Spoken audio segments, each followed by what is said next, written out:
আমার হাতে যেটি দেখতে পাচ্ছেন এটির নাম হচ্ছে ওয়্যার গেজ। এখানে বিভিন্ন নাম্বারিং করা আছে। এটা দিয়ে তারের ব্যাস পরিমাপ করা হয়। নাম্বার অনুযায়ী যে ঘরে তারের ব্যাস মিলে যাবে সেই গেজের তার বলা হয়। এটার নাম হচ্ছে ডিভাইডার। এটা দিয়ে ধাতব বস্তুর উপর বৃত্ত আঁকা হয়, বৃত্তচাপ আঁকা হয় বা মাপ এক স্থান থেকে অন্য স্থানে স্থানান্তর করা যায়। এটা দিয়ে কম বেশি ডায়া করা যায়। এটা হচ্ছে আউটসাইড ডিভাইডার। এরপরে আমরা দেখতে পাচ্ছি এটা হচ্ছে স্নিপ কাটার। এটা দিয়ে টিন কাটা হয়। এখন আমার হাতে আমরা দেখতে পাচ্ছি ট্রাই স্কোয়ার। এটা দিয়ে দুইটি বাহুর মধ্যে 90 ডিগ্রি আছে কিনা তা পরিমাপ করা যায়, সারফেস সমান আছে কিনা বা সমতলতা পরিমাপ করা যায়।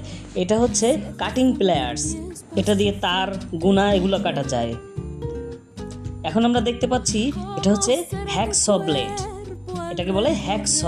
এটা দিয়ে ধাতব পাত, রড, বার ইত্যাদি কাটা যায়।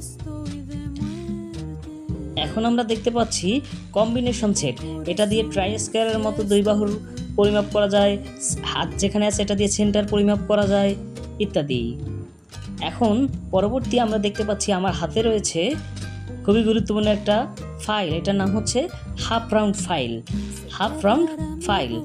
এখন আমরা দেখতে পাচ্ছি আমার হাতে রয়েছে ফ্ল্যাট ফাইল। এটা দিয়েও ফাইলিং করা হয়।